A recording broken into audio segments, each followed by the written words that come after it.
Okay, so we are broadcasting live. So welcome everybody. Wait for some people are starting to join now.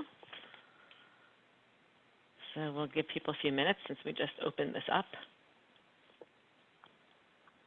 And we will watch them come in. Clearly Eileen's in the dark tonight, so we'll have to yes, I work am. on that. You come back and watch our 7:30 session. I should be back in full view.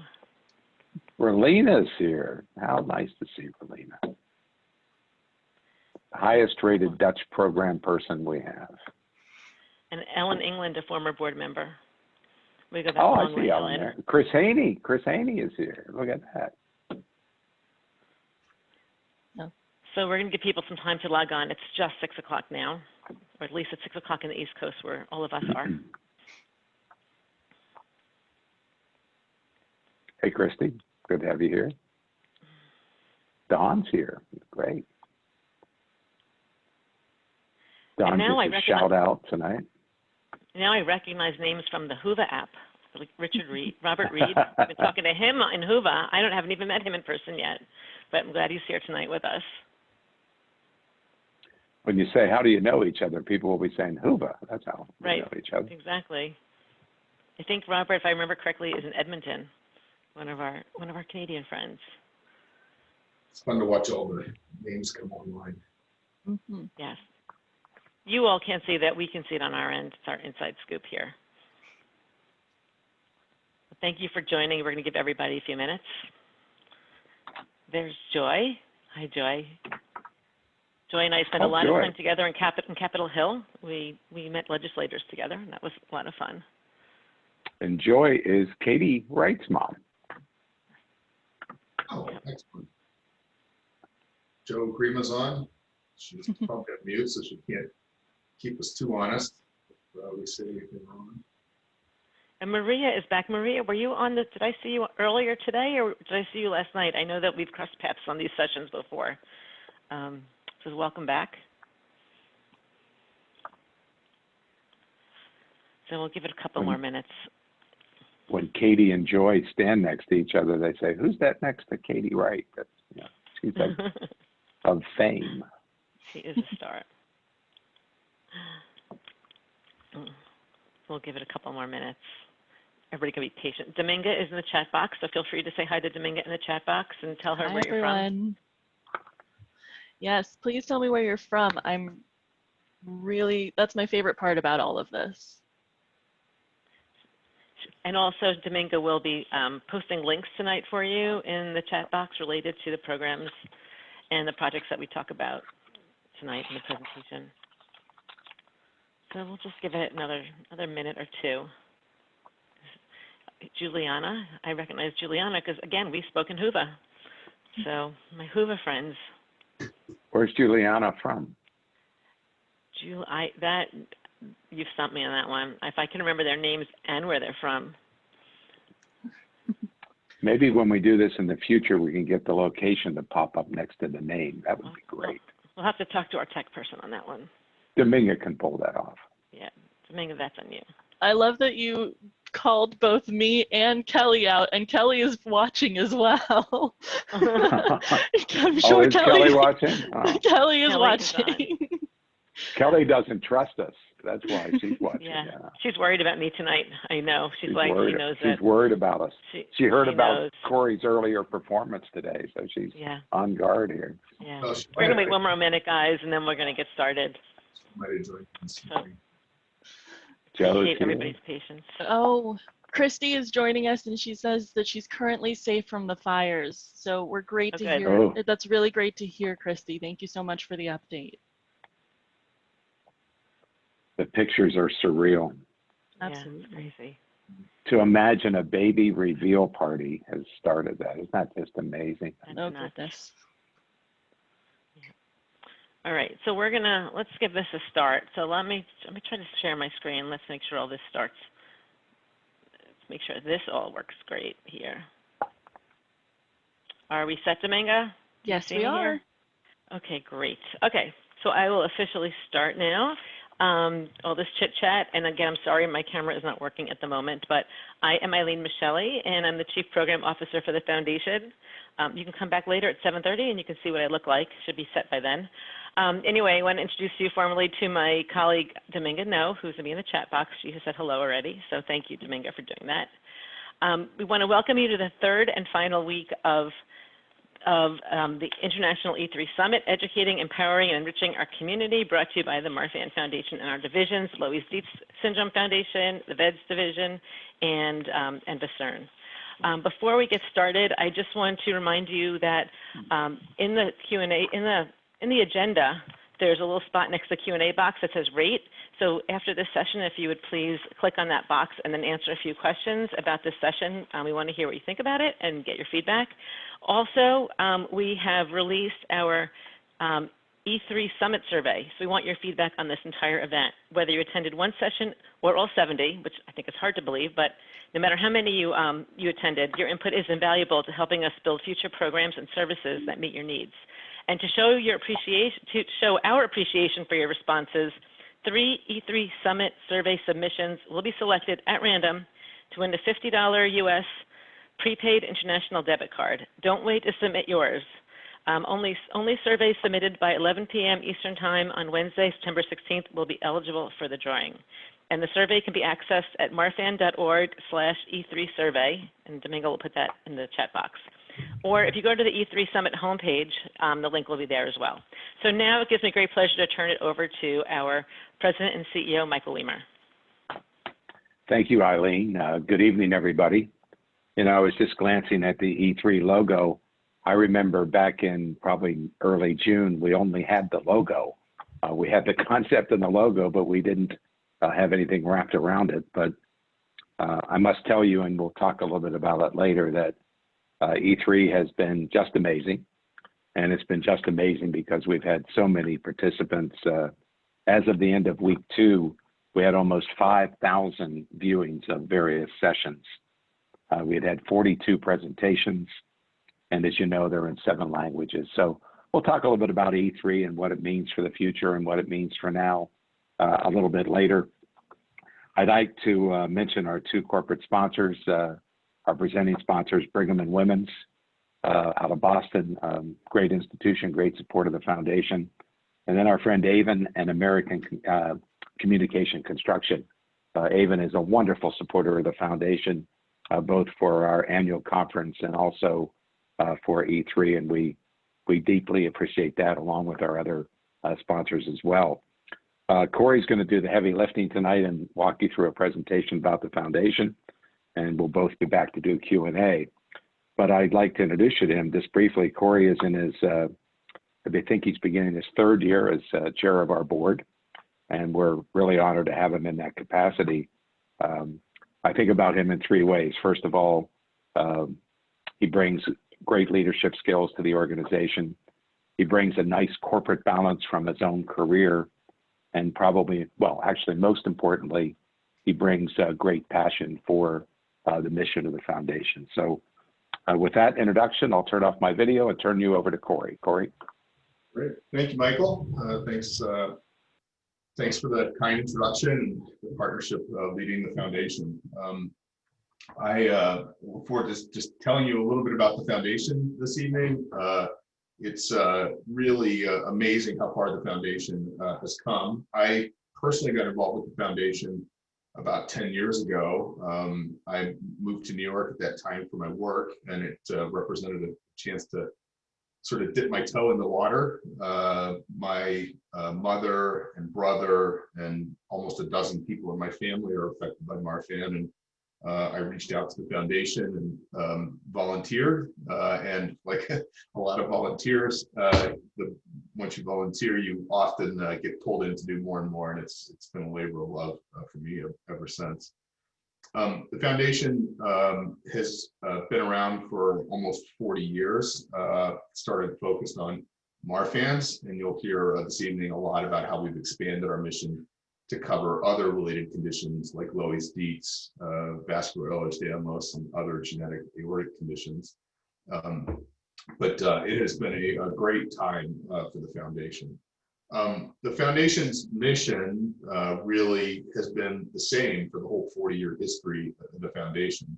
It's to save the lives and improve the lives of individuals who are affected by Marfan's, Loeys-Dietz, VEDS, and other genetic aortic conditions. That has been a constant for us.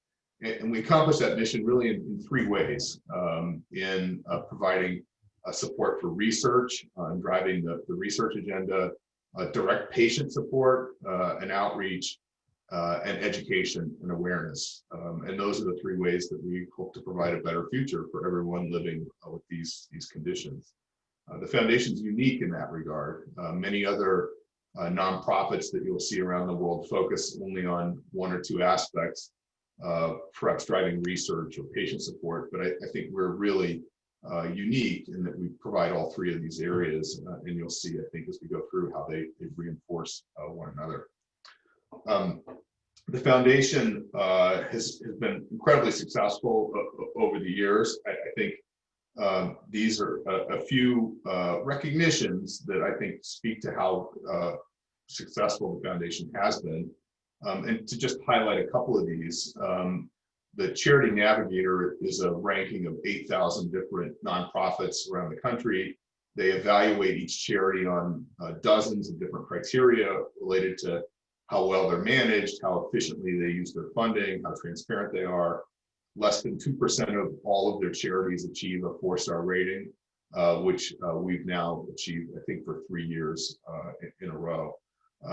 We've got the Platinum Seal of approval from GuideStar, the Better Business Bureau, and one of the ones I'm actually most proud of is our the one you see there on the right, Nonprofit Times Best Places to Work. So for 3 years in a row, for organizations of our size, we've been ranked as one of the top places for people to work. I think we're number 19 this year in terms of best places to work, and that's fantastic. It's a real testament to the full-time staff that we have at the foundation. Being able to provide our mission really starts by having employees that are also passionate about our mission, and I couldn't be prouder that we've got that at the foundation. The foundation has today about 25 employees. I used to say we're based in Port Washington, New York, although these days I think we're probably more virtual than based in any one location. And then that core is really supported by a broad set of volunteers around the foundation. And the volunteers, like myself and others, really support the foundation, work closely with the foundation. There are three groups, three boards, if you will, that help drive the foundation forward. The first is our board of directors, and you can see the list here. These individuals provide leadership and guidance and support for the foundation. I think everyone on this board has some connection to the conditions that we serve. They're either affected directly themselves, some are parents of affected individuals, brothers, sisters, and some are medical providers, physicians, researchers, and so on that serve on our board of directors. We're always looking to grow and expand our board of directors. And recently we've been adding people to the board of directors to represent some of the new areas that we've been covering. Our newest board members just started their term on July 1st. Don Rayner, who's the chair of the Loeys-Dietz board. Dr. Juan Bowen, who's the director of the Marfan Clinic at Mayo. Jim Coutreau, partner at PricewaterhouseCoopers, who unfortunately lost his father to Marfan. And Dr. Kim Eagle, who's the director of the Frankel Cardiovascular Center at the University of Michigan, and chair of the GenTech Alliance, which I'll talk a little more about later. So we've got a terrific board of directors, again, all volunteers who generously give their time to help support and guide the foundation. The next important board that we have is our professional advisory board. And we just couldn't be luckier to have this group of leaders. These are physicians, doctors, researchers who really are the world experts in the conditions that we serve. Some of these individuals do basic scientific research. Many of them see patients and run clinics. And they all generously give their time to the foundation. They cover all the areas of the different conditions we support, Loeys-Dietz, beds, and so on. The function they provide at the foundation is they provide this sort of guidance and leadership on a medical basis for the foundation. They help us write the content. They see patients at our annual clinic. And as I said, many of them are presenters here at E3 as well. So exceptionally lucky to have such a world-class board of professional advisory board. We're likewise always looking to expand the PAB, and here are 4 of our newest members of the PAB, Dr. Mark Lindsay from Mass General, Dr. Adam Bitterman from Northwell Health, who's actually affected himself, Dr. Chris Malasery from Northwestern, and Gretchen McCarrick, a genetic counselor from Johns Hopkins, are some of the really impressive names that we've added recently to our PAB. And then finally, the third board that helps us sort of guide and lead the foundation is our scientific advisory board. And so this board is led by Dr. Craig Basson. He's the Chief Medical Officer at Boston Pharmaceuticals. And then you can see some of the other members of our SAB. These individuals work very closely with Joe Grima, our Chief Science Officer, and largely administer our research program. The various grants that we give help direct and guide researchers around the world and run many of the medical focused symposiums that we host and operate. So that gives you a little bit of a sense of kind of how the organization is set up, both with our employees and the key volunteers at the top. Of course, there are hundreds of other volunteers at the local level who do other things for us, but that gives, again, a bit of a sense of how the foundation itself is put together. Next, we'll sort of move on and talk a little bit about the foundation, what's been happening at the foundation recently. And, you know, the obvious starting point here is really around COVID-19. COVID-19 has affected each and every one of us personally and professionally, and the foundation has been no different. The foundation has been dramatically affected by COVID-19. And it really started when the condition was developing in February and March, really with helping to support our community. And it was trying to provide guidance and information to our community about who's at risk, how high-risk patients should be managing their care, and just really providing guidance to the individuals who were affected by Marfan's and the other conditions as it related to COVID-19. Our professional advisory board, or PAB, was amazing, providing this content and guidance, and they did all of that actually at the same time that they were dealing with some of these same challenges in their own hospitals and clinics. So really terrific that we were able to do that. As we move forward, all of that information and original work that we provided is available as it specifically relates to Marfan and COVID-19 on the website that you can look forward there. As we've dealt with COVID and look to the future a little bit, I think we've started to try and think about how the foundation evolves, how it changes, what will be reimagined going forward. And we've worked hard at that. I think what has sort of not changed is really our focus on our community and our mission. That's first and foremost in our mind, how we serve those in our community. But at the same time, the world's very different, and we've had to think about how our in-person events can evolve, how we can provide more virtual content. And even this particular summit, the E3 Summit, has been an amazing example of some of the things that we've done.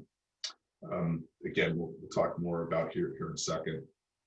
Part of what is also going through a bit of change for us is our research program. So the Marfan Foundation, as I mentioned earlier, drives research forward on these conditions and provides 6, 7, 8, 9 grants per year in the $600,000 to $800,000 range each year, really focused on driving research and being that seed in many cases that can help start larger research programs.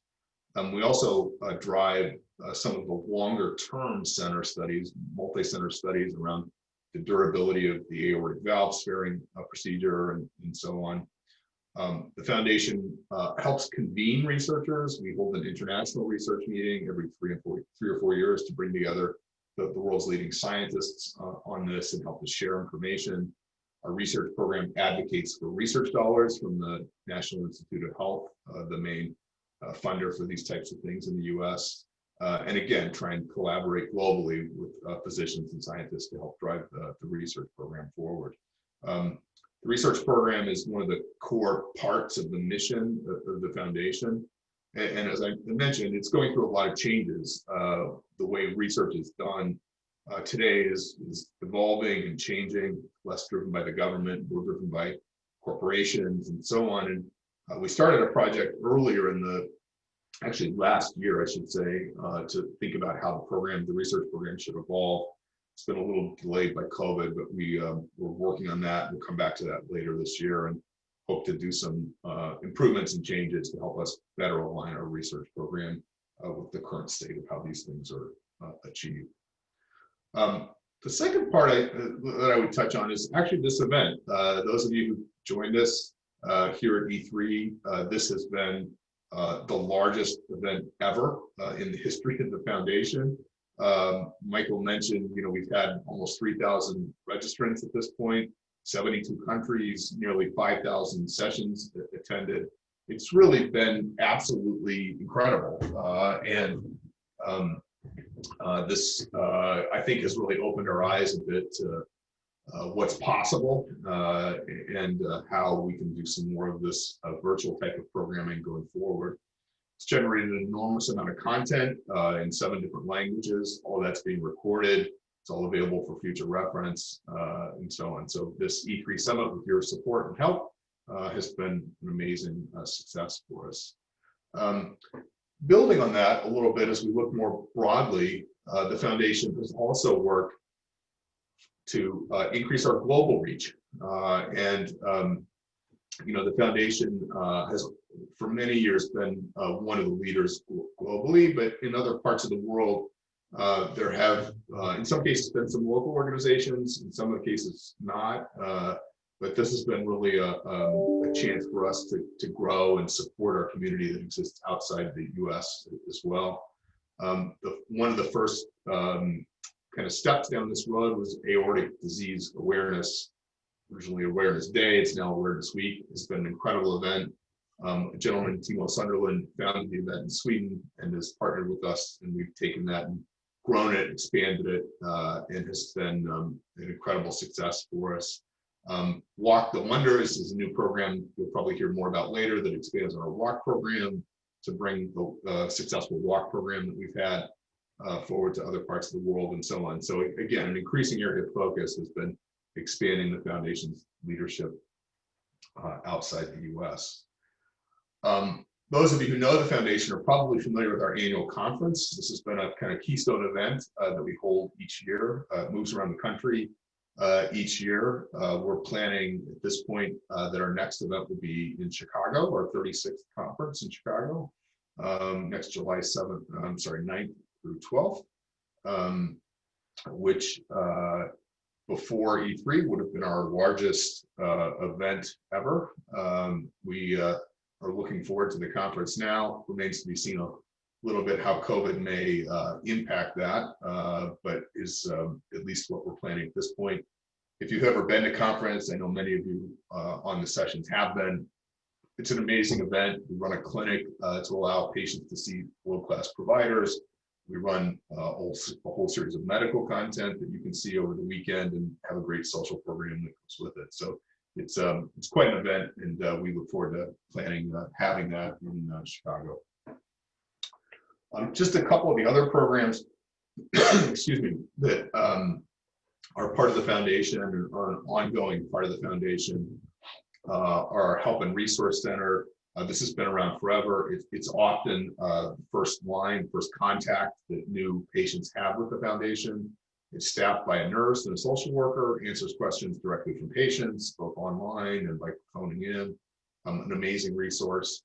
We run medical and quality of life seminars. We have virtual support groups, a mentor program, a team chat program, a virtual game night with our teens. And we've recently launched the Lerman Pediatric Hospitality Program, supporting kids from the community who are based in hospitals. So a whole series of programs that the foundation supports and drives forward as we sort of always have. Looking forward to expanding this virtually, and more digital programming is certainly in the cards for us as well. So that's a quick kind of overview of the current foundation, but just to move forward on some of the other areas that the foundation has expanded on. Really, the first of these has been expanding to cover vascular Ehlers-Danlos. And just to maybe give a little context for this, you know, what's happened over the last few years is that as the science has evolved around Marfan syndrome, what's clear is that patients who were previously diagnosed as Marfan patients, in many cases, have been getting increasingly diagnosed with these other conditions, vascular Ehlers-Danlos, Loeys-Dietz, and so on. So as the science has improved, our community has to some degree fragmented a little bit. The patients are the same, the researchers are the same, much of the basic medical and genetic information and conditions are the same. It's just that our understanding has evolved. And just that's happened, the Marfan Foundation has tried to cast a broader net and reach out and do more to support these other conditions. And so we've tried to help expand our mission by partnering and growing and creating divisions at the foundation that cover these other areas. So as we got to know the vets community in the summer of 2019, saw their needs and some of the genetic overlap with what we were doing, and we were thrilled to be able to provide a new VEDS division, the foundation, on October 1st. So we couldn't be happier to have Katie Wright as the director of the foundation. Katie was one of the leading patient advocates who joined us and works full-time very closely with Joe Grima and the rest of our staff to lead the VEDS movement here at the foundation. So coming up in October is VEDS Action Month. I know we have several members of that community that are here with us at E3, and hope that you'll join us. Next up was Loeys-Dietz. Loeys-Dietz, again, genetically a very, very similar condition to Marfan, even discovered by some of the same researchers, as you can tell from the name, that work closely on the Marfan side. And we have seen as early as the mid-2000s that these were conditions that were very, very closely related to Marfan. They grew for several years as their own organization, and we're just thrilled to have Loeys-Dietz kind of come full circle, if you will, and come back and join us as our newest division of the foundation. So the Loeys-Dietz division of the foundation was set up just a couple of months ago. Thrilled to have Angela Christ as our new division director, and we've been rolling out expanded programs around our Help and Resource Center, some of our virtual programming and mentoring and support groups to support Loeys-Dietz. And again, thrilled to have more than 400 people from Loeys-Dietz join us here at the E3 Summit as well. The last one that I'll just briefly mention is GenTAC. And the GenTAC Alliance actually joins us here in a few weeks, officially on the 1st of October. And this is a research group largely focused at the medical community that focuses on the diagnosis and treatment of genetically triggered thoracic aortic disease. This alliance holds an aortic summit for clinicians and researchers every year. It has really been sort of a key underpinning of a lot of the science and research that's happening in the field, and is also widely used by researchers around the world. This has stood on its own for several years and received a lot of NHS funding, but in recent years now, as it joins the foundation, will come under the Marfan umbrella. So we have a panel later in October that you'll be able to hear about some of the research that the GenTAC Alliance has helped driving us forward on. And again, thrilled to have Dr. Eagle join us in that way. So that's a little bit about some of the expansion and direction that the foundation has been taking. I'll just take a couple of last minutes here before we open it up for questions and just briefly talk about a little bit of the income generation of the foundation. So the foundation is largely driven through philanthropy. We have some tremendous corporate sponsors who you heard Michael mention. We do get some funding from the government who helps us with drive some of the research program, but the majority of the funding actually comes directly through philanthropic efforts, through gifts that individuals make. We have a major gifts program that is active. We just ran a very large and successful capital campaign this past year through our major gifts program.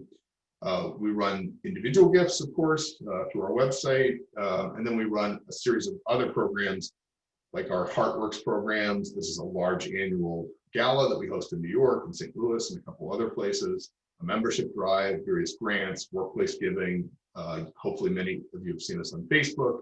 So a whole series of programs that all help us drive the income and the donations that make the work of the foundation possible.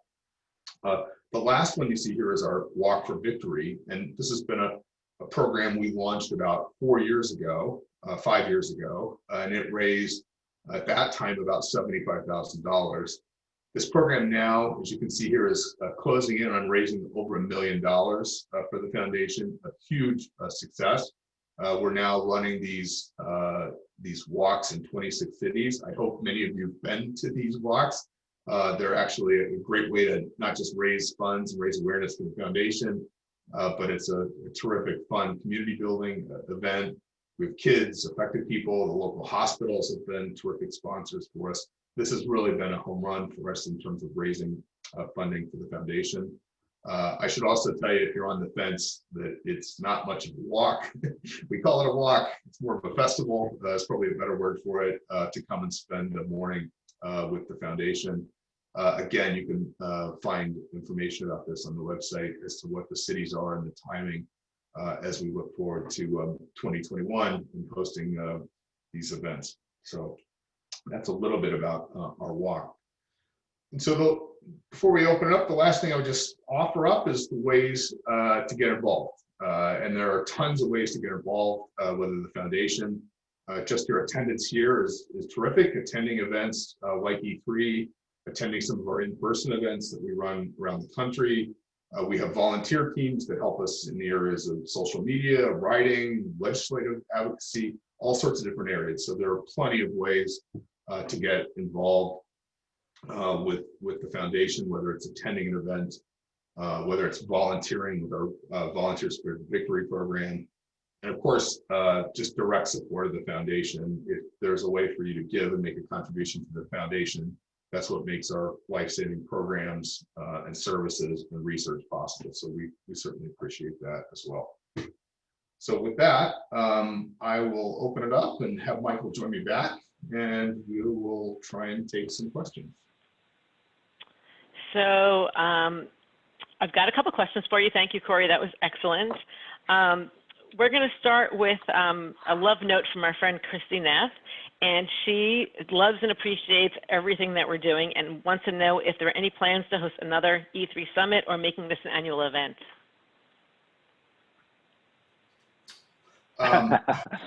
Michael?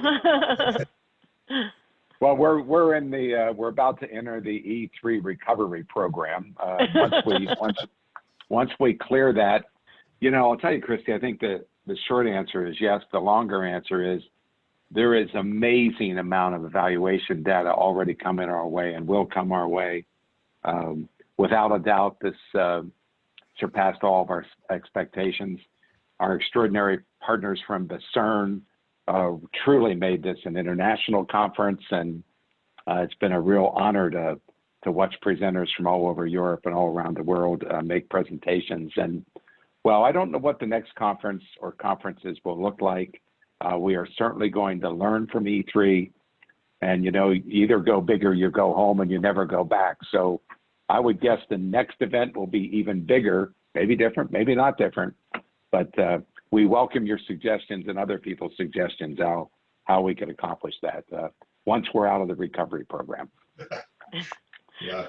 Cory, do you want to make a comment about your expectations for the summit and what your thoughts were at the outset, and what how it met or exceeded your expectations? Yeah, I was just going to add, Eileen, that I said to Michael yesterday, I said it really, saying it exceeded our expectations doesn't even really capture it.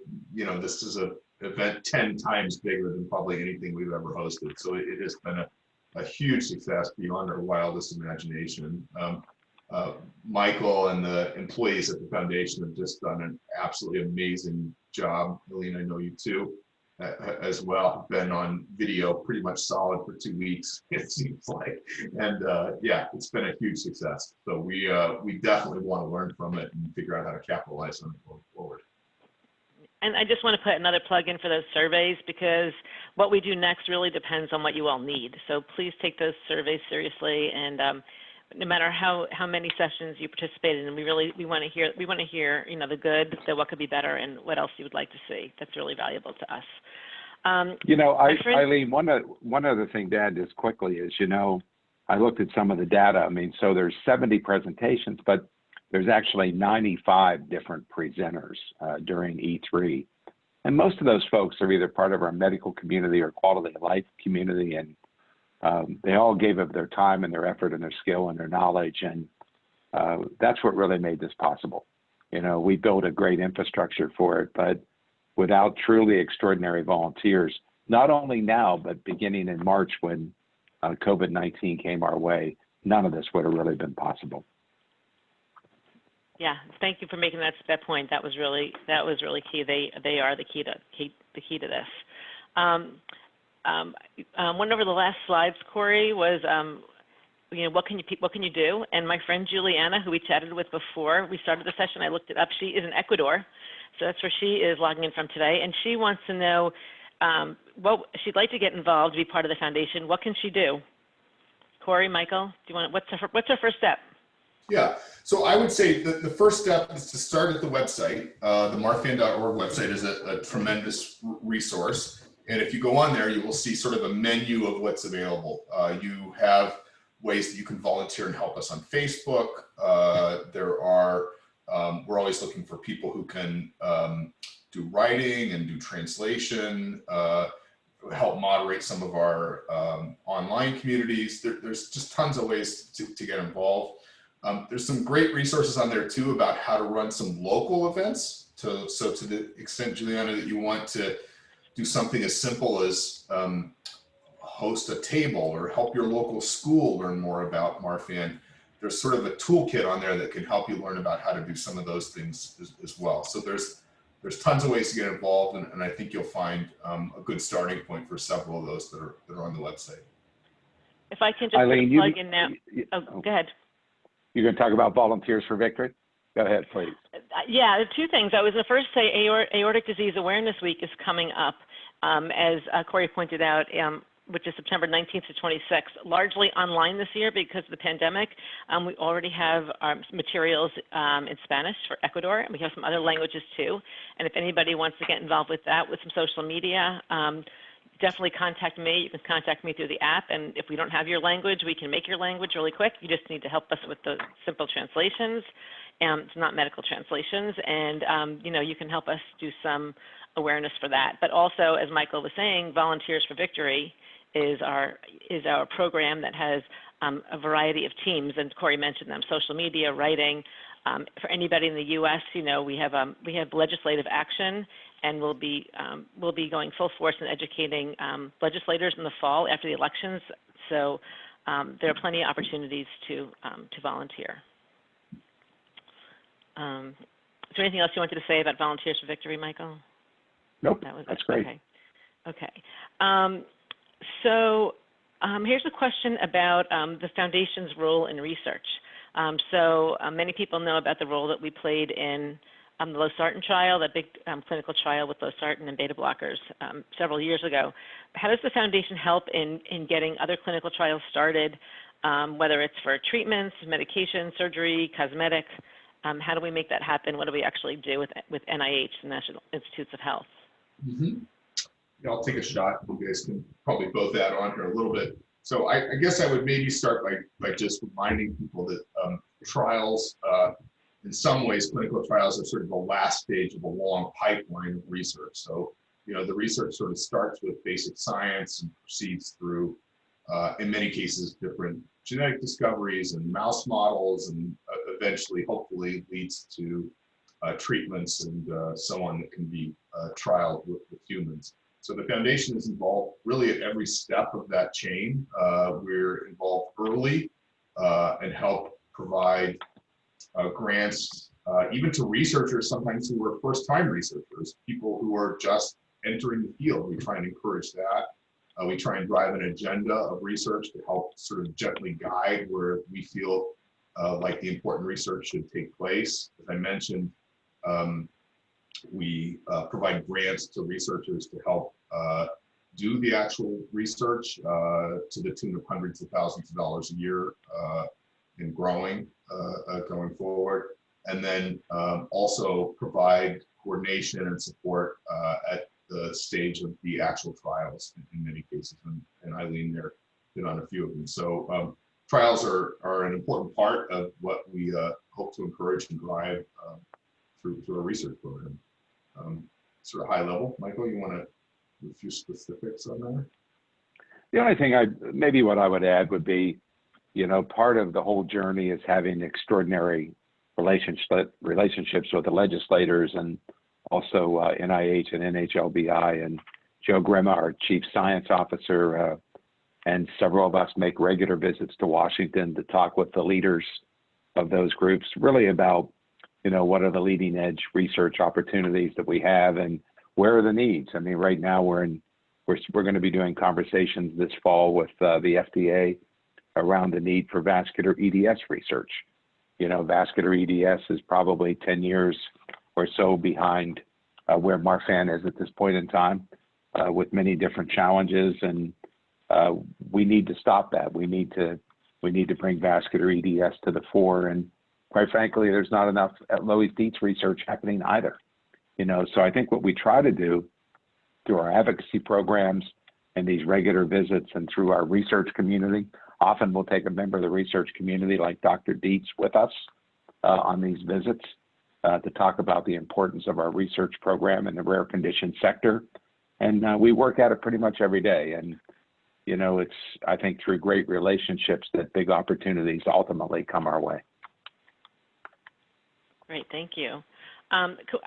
We have more questions about like the government funding and the budget. And I know Cory mentioned that we get some support from the National Institutes of Health or NHLBI for things like research, like the GenTech Summit. So the rest of it is funded through all those events. Like how does that work fiscally? Can you talk about the fiscal year? Like when does that start? And what's our charge? And then how do we make that happen? Michael, why don't you take this one? Sure, I'll be glad to. So when I think of the governmental funding, I really think of the clinical trials. The GenTech Alliance, as an example, which is coming our way October 1, was funded last year independently, or the last few years, by the NIH, and that made that possible. And now it's being turned over to the foundation to be financial stewards. The money that supports our ongoing programs is really raised dollar by dollar, and it happens through the events that Cory spoke about. Our fiscal year starts July 1, and unlike many businesses, we really don't have an inventory as we start the year. We don't necessarily know how the money will flow that year. Last year's a good example with COVID. But it basically, we open the year, we start at a zero balance. We start out to raise $3, $4, $5 million per year. And some of that comes in restricted gifts and some comes in galas.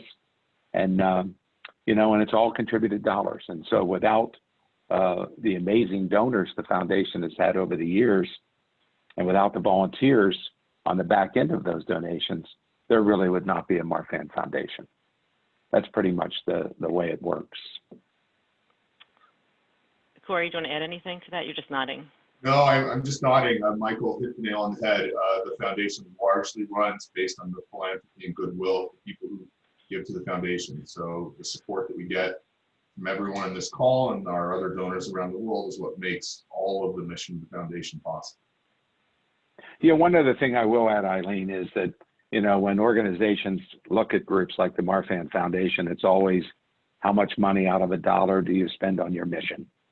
And I'm proud to say that we're always sitting somewhere between 78 and 79 cents of a dollar going directly to mission. I think we may edge over the 80-cent mark this year, which is a rarefied air in our sector. But again, it has to do with the financial accountability of the organization, which has been built, quite frankly, over many years.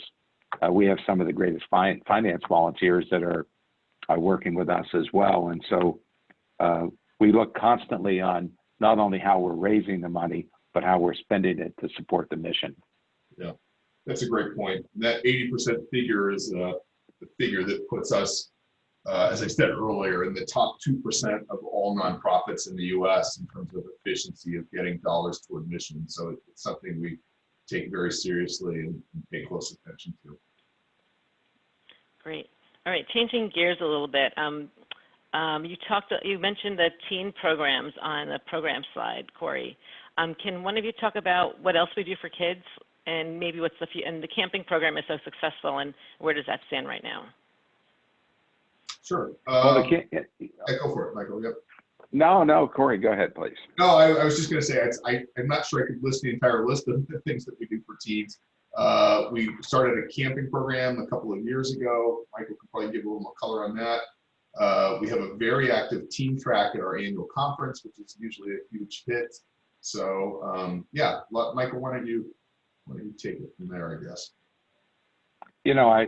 Camping, we're probably in our third year of camping, and we were adding a camp. I think we were aiming to have 4 camps this year, and naturally that's been slowed. We did have a virtual camp this summer, a couple weeks ago, that went extraordinarily well.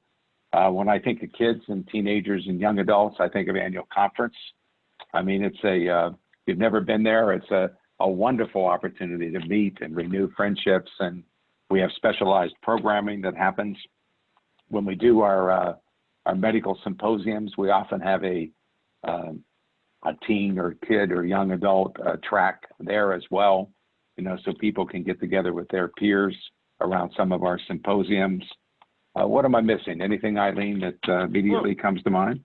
I just want to do a special shout out for the teen game night and the teen chat, because yes. those happen regularly every month.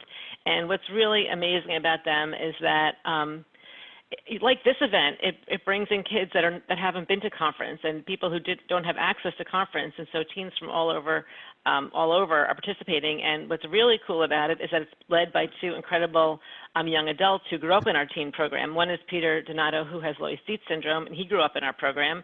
And the other is our colleague who's in the chat box there, Dominga No, who has Marfan and also grew up in the teen program. So they're 2 outstanding leaders, and they've grown that really since earlier this spring, and they have plans moving forward. So that's very exciting. And just one more point about camp. There is a camp Facebook page.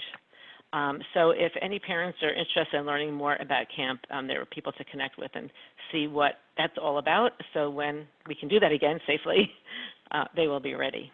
So we've also done family camp. I mean, family camp is really where we started. I think this would have been, maybe it was to be the 3rd year of family camp, and that's been very, very successful as well. Where you get the family interaction as well as the opportunity for kids to be together. And I remember when we were sitting around hoping to have a camping program. So It's been great to see that evolve. Let me, while we're on it, let me put a plug in for the teen section on the Marfan website. We have an entire section built out for teens on the website that has a teen community. There's a Q&A on there specifically focused on teens and some of the unique social and medical questions that come up for teens. We have a teen council, which is a group of young teenagers, sort of emerging leaders, that helps us provide content and programming for the foundation. And you can find out about all of those various teen things, including the camps that Michael mentioned, are all there on that section of the website. Okay, here's another one. I'm going to let both of you take a shot at this one. So where do you see the foundation in 3 to 5 years, and what would you consider success? Well, Michael and I think probably think a lot alike in this regard. The foundation, what I would say is has done an incredible job over 40 years supporting Marfans. And what you heard us talk about here was really us casting a wider net to expand our mission. And I couldn't be more happy about the progress we've made to bring in Lois Dietz, Elders Danlos, Stickler, a few others that we didn't even really mention today into the foundation. Not many, but there's probably a handful more of those that need to come in, and we've sort of got our eye on those. And the other sort of dimension that you've seen us expand is really internationally. And the foundation has been really a leader, obviously, here in the U.S. And what you're seeing is us trying to support the same community that's in the U.S. outside the U.S. And I think we've made tremendous progress on that front. If I roll the clock forward 3 or 4 years, I think it's really continued expansion and support in those two areas. That's a lot. We've got our hands full support of sort of looking after both of those things. I think what you'll see is maybe some of the ways we support it, different programs and virtual programming and online may change and evolve. But in terms of mission areas, those are the two main areas that we're sort of focused on. Michael? Oh, that was very well said. I think international is certainly a big opportunity. We've talked about that over a period of time, and we've made some inroads. I know when we had the Lois Dietz Foundation join us, one of their areas of interest also is international expansion for Lois Dietz as well, which is a natural fit with what we're attempting to do. I think you'll see a shift in our science programming that was mentioned earlier, but we do have a study underway. Our science program has been relatively static for a number of years, and things are changing. And I think over probably the next 12 to 18 months, you'll see a shift in that case. I will say we approved the strategic plan I think it was about 6 months it was probably a year ago now.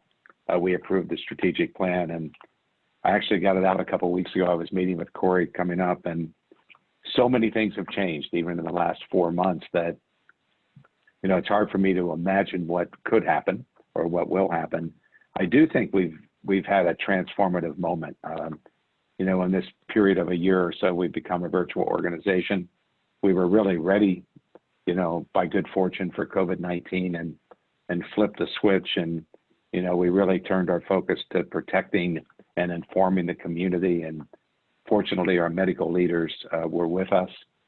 But I think we now have to look at the power of something like technology and something like E3 and, how do we deliver our programming in the future?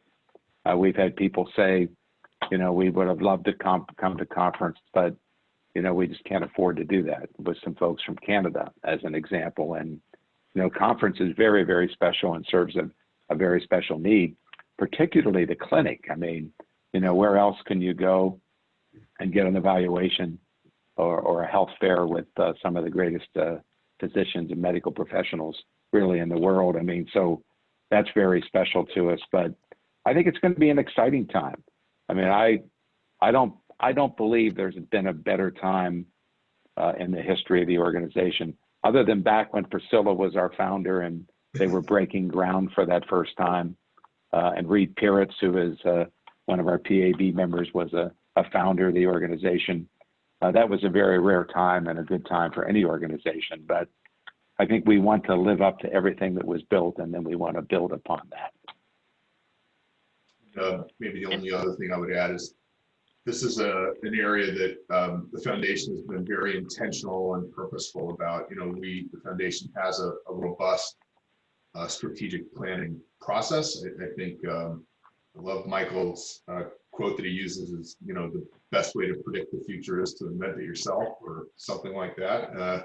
And yeah, and I think we've done a really terrific job on that front. The foundation for a few cycles now has taken the time to think about where it should be, where it should go, set some audacious goals to do it. And I would say through a couple of cycles that Michael and I have been partners, at least on this, we've largely achieved those goals. I haven't, like Michael mentioned, had a recent look at our strategic plan, but I know we're doing well against it.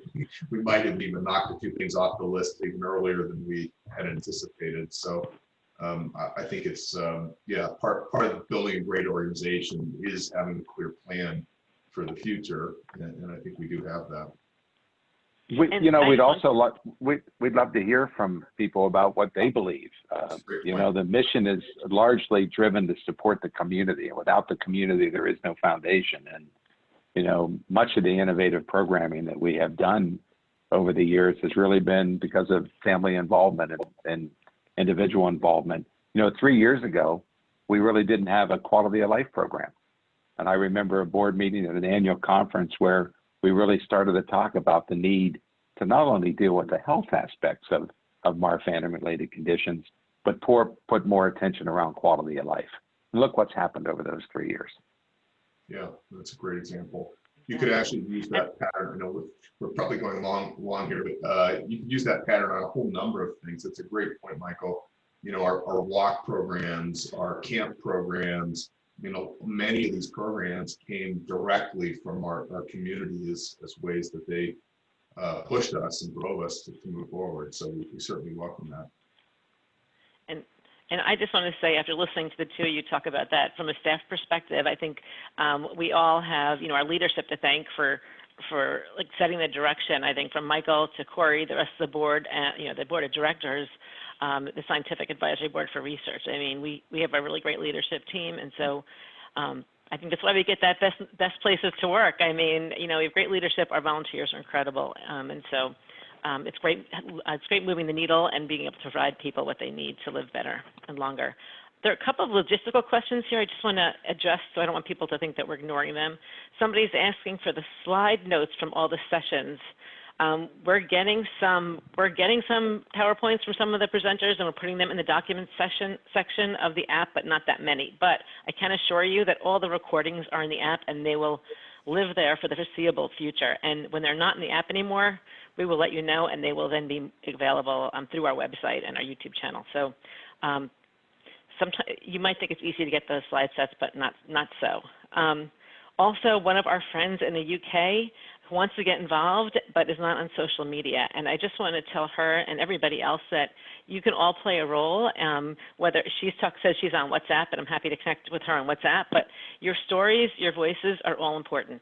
So, get in touch with us and we can work with you individually to see, what you like to do, what you want to do, and how you might be able to do it. And we promise we will find a role for you. We're good at that. And we appreciate your help, and you are what this foundation is about. So before we say goodnight, I would love to, Cory, hand it over to you, maybe say some final thoughts. Sure. Well, I guess what I would just simply say is a big thank you. The thank you starts with Michael and our amazing team at the foundation. It extends out to our volunteers, our PAB, our SAB, our board of directors. And finally, all of you, everyone's attending, our broader community, your involvement, your support, your dedication to our mission is really why we're here and what makes it all possible. And so a huge thank you. It's a pleasure and honor to serve. And thank you again for everyone attending. Michael? So I'd like to give a couple shout outs. I was watching this presentation roll by, and I noticed that Ray Chevalier was not listed as a new board member. Now, that's a bit ironic because he's really not a new board member, although he is one. Ray is a former treasurer of the organization. He's a past chair of our board, and he did come back to be part of our team in a physical sense on July 1. So we welcome him back. I saw Don Reiner was on here. Don is the chair of the Lois Dietz Foundation and also the chair of that new division with us. Chris Haney's been around forever. We love Chris, and it's great to see him. I saw that Rolina Burst was here. She lost her husband, Chuck, seems like a few months back, maybe a little bit longer, but Chuck had Marfan and was an extraordinary person. And she actually helped us in the Dutch session, which we deeply appreciate. And every time we go west, we see her And finally, Frances Marin's on here, Bella's mom, and she's on the advisory board for our VEDS division. You know, so I probably left a couple of people out, and I apologize if I did. I've been watching the group, but the core point probably there is this organization is volunteers. It's made up of volunteers. It's only here because of the community. That's where we get our energy. It's where we get our great ideas, and that's why we're here every day. So all this good work really starts with having an extraordinary community. And I've been around for a while, and I've never seen a more dedicated, committed, engaged, fun, and supportive community. So thank you very much for being here. Great. Well, thank you both for this informative session, and thank you everybody for participating and for your great questions. And we hope we will see you in about a half an hour in another informative session. Thank you and good night. Good night, everybody.